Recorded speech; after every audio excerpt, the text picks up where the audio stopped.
On va s'intéresser maintenant à la Ligue des Champions parce qu'on est à J-8 de ce PSG-Chelsea, donc en Ligue des Champions. Et on s'interroge notamment sur l'éventuel retour d'Ousmane Dembélé. Je me tourne vers Loïc Tanzi pour avoir les infos fraîches. On va à la source directement. Loïc, quelle serait la tendance pour Ousmane Dembélé? Pour Chelsea, c'est plutôt positif, voire très positif. Il pourrait, même je mets toujours du conditionnel, même si je pense qu'il jouera, il pourrait revenir face à Monaco dès vendredi en Ligue 1 pour avoir un peu de temps de jeu et pour ensuite être disponible pour espérer débuter face à Chelsea. Donc, à moins qu'il y ait une rechute à l'entraînement, ils reprennent demain l'entraînement, que les sensations ne soient pas bonnes d'ici là, on devrait pouvoir être capable de voir Dembélé face à Chelsea. En titulaire ou ça serait plutôt remplaçant qui va rentrer S'il a du temps de jeu face à Monaco, que ça se passe bien, qu'il se sent bien, il va vouloir jouer. D'accord. Ce sera, après c'est Luis Enrique qui décide, mais il sera dans le groupe pour être titulaire en tout cas. Alors Ousmane Dembélé, on a bien compris évidemment le ballon d'or qui a été quand même pas mal blessé cette saison. Pour vous, est-ce qu'il est essentiel pour le match de Chelsea? On y va. Le Dembélé essentiel pour passer Chelsea, oui ou non? Les ardoises, c'est un oui ici pour Alicia, c'est un oui ici. Non, si pas à 100% pour Bruno, oui ici, oui, mais il faut qu'il soit à 100% également pour Benoît. Et un petit peu quand même, ouais, il y a quand même beaucoup de oui. Tiens, Bruno, vous allez prendre la main parce que vous mettez quand même non, c'est pas essentiel pour passer Chelsea. Alors, pour passer Chelsea, bien évidemment que le Paris Saint-Germain a besoin de Ousmane Dembélé, mais à 100%. C'est-à-dire que le Ousmane Dembélé qui force le trait, qui a la petite blessure face à Monaco à l'entraînement et qui veut quand même aller sur le terrain et qui décide d'y aller pour au final sortir blessé, ce Ousmane Dembélé-là, non. C'est pas possible et ce PSG ne peut pas partir avec ce profil-là s'il n'est pas à 100%. C'est pour ça en fait que je mets non. Moi je veux que ce Paris Saint-Germain ait des troupes à peu près à 100%. Barcola est en Cannes, Désiré Doué c'est plutôt pas mal. Et Kvara, quand la musique de la Ligue des Champions arrive, il est là. Donc si tu le mets, ces trois-là devant, et qu'après tu mets Dembélé pour les 30 dernières minutes avec les nouvelles que vient de nous annoncer Loïc, pourquoi pas? Mais il faut vraiment qu'il soit à 100%, sinon ça ne sert à rien de le mettre sur le terrain. Ça va être encore une histoire de blessure et de 20 minutes de jeu et de sortir. Donc ça, ce serait un fiasco pour le coup. C'est d'ailleurs assez nébuleux. Enfin, à chaque fois, on ne sait pas trop s'il est apte, pas apte. Quand il revient, Ousmane Dembélé, on ne sait jamais, Loïc. On sait avec aucun joueur au PSG. En ce moment, la tendance à Paris, c'est de minimiser les blessures, Fabien Ruiz notamment, et d'avoir des joueurs qui reviennent 3 semaines après. Alors, vous évoquez Fabien Ruiz, par exemple, lui, il revient ou pas? Ah non, il revient pas, c'est sûr. Lui, il a des douleurs encore, il a encore un peu mal, donc tant qu'il a des douleurs, il jouera pas. Pour moi, c'est lui qui est essentiel. Avant Dembélé, c'est lui pour moi qui aurait été essentiel. Parce que c'est vrai qu'on parlait de flou, Benoît. Lui, c'est un joueur qui suscite beaucoup d'interrogations, Fabien Ruiz. Et en plus, il manque cruellement au Paris Saint-Germain. Il est blessé au genou depuis 1 mois, des douleurs persistantes, on parle d'un nouveau protocole de soins, et donc ce flou qui commence aussi à agacer les supporters. La dernière image de lui sur un terrain, elle remonte au 20 janvier, au moment de sa sortie face au Sporting Portugal en Ligue des Champions. Depuis, il a fallu suivre les bulletins médicaux hebdomadaires du Paris Saint-Germain. Alors, avant le déplacement à Strasbourg, on pouvait lire « en soins à la suite d'une contusion au genou gauche ». Avant Marseille, on était simplement sur des soins dans le communiqué, entraînement individuel avant Metz ou encore travail individuel avant Monaco en Ligue des Champions. Donc tout ça, c'est un flou qui inquiète. Et vendredi midi, des dernières nouvelles pas vraiment réjouissantes. À la suite du dernier bilan médical effectué, Fabien Ruiz a un travail individuel adapté ces 2 prochaines semaines afin de soulager sa douleur au genou. Alors, est-ce que c'est synonyme d'une rechute? Hypothèse qu'on écarte au sein du club. En tout cas, l'Espagnol est quasi forfait, on peut le dire aujourd'hui, pour le 8e de finale aller de Ligue des Champions face à Chelsea.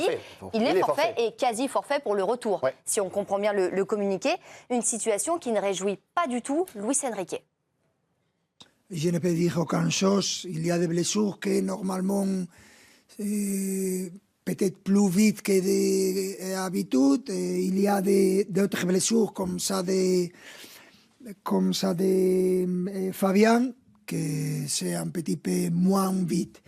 C'est un vrai problème pour nous d'avoir des joueurs importants comme Fabien, beaucoup de temps dehors.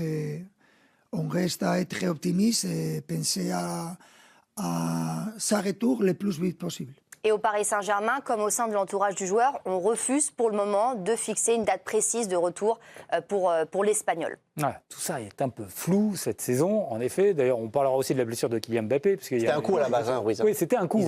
Ils annoncent un coup. Et comme pour Dembélé, c'est la même chose. C'est toujours des coups. Et alors, je vous redonne la parole tout à l'heure, Loïc, mais je me tourne vers notre communicante, Émilie Ross, évidemment.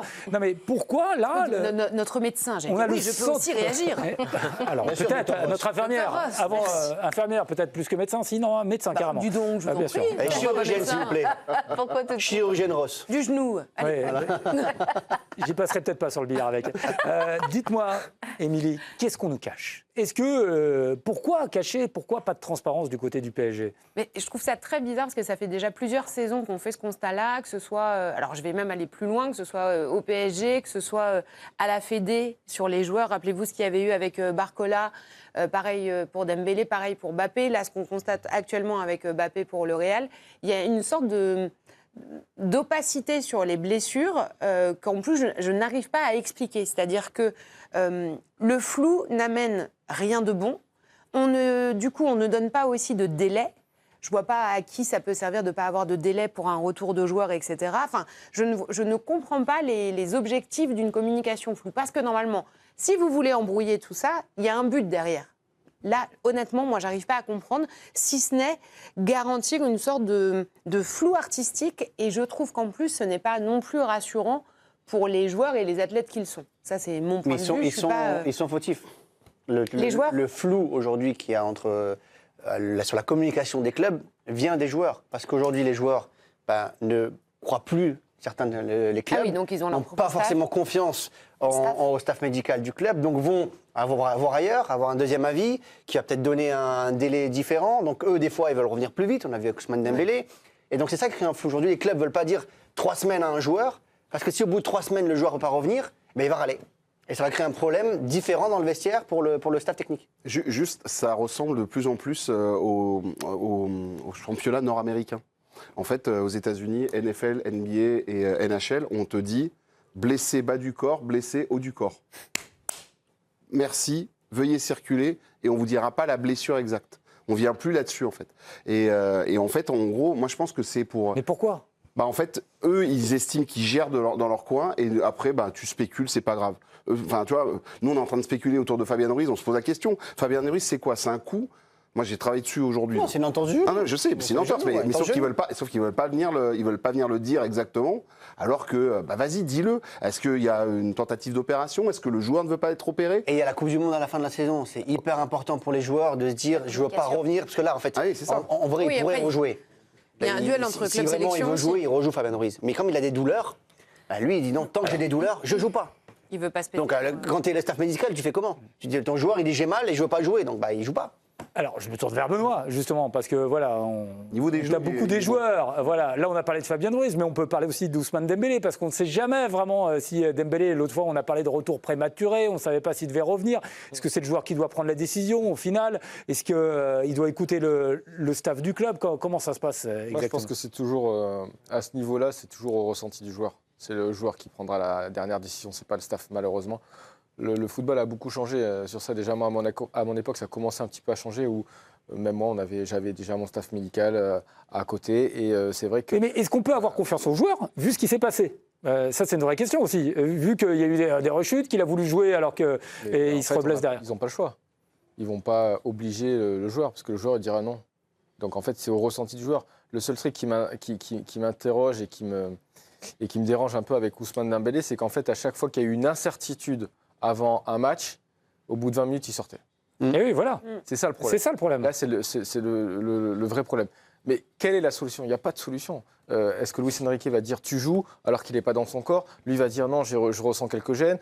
Il va peut-être dire je suis à 100%, il n'y a pas de souci, mais au fond, il y a peut-être 10%. On ne sait pas en fait. Donc, ce sera le dernier. De toute façon, parce qu'il est sorti beaucoup trop vite. Le dernier mot, ce sera le joueur qui l'aura. Donc moi, j'aimerais avoir un Ousmane Dembélé qui rentre face. C'est contre qui joue Monaco ? Monaco. Il joue face à Monaco, qui fasse 20-25 minutes de haute volée, parce que souvent, rappelez-vous, quand il rentrait de blessure, quand il revenait de blessure, il rentrait tranquillement. Non, là, ce qu'on veut, c'est qu'il fasse des sprints à haute intensité pour qu'on sache que face à Chelsea, il sera prêt à 100%. C'est ce qu'on veut voir. Et en tout cas, on va rappeler les statistiques. Ousmane Dembélé, il avait été dans cette phase à élimination directe très important, l'homme clé dans le parcours parisien l'année dernière. 9 matchs, 4 buts, 4 passes décisives. Sa note moyenne dans le journal de l'équipe, 6,75. Donc du côté des supporters parisiens, en tout cas, on imagine qu'on espère voir Ousmane Dembélé, vu à quel point il avait été décisif la saison dernière.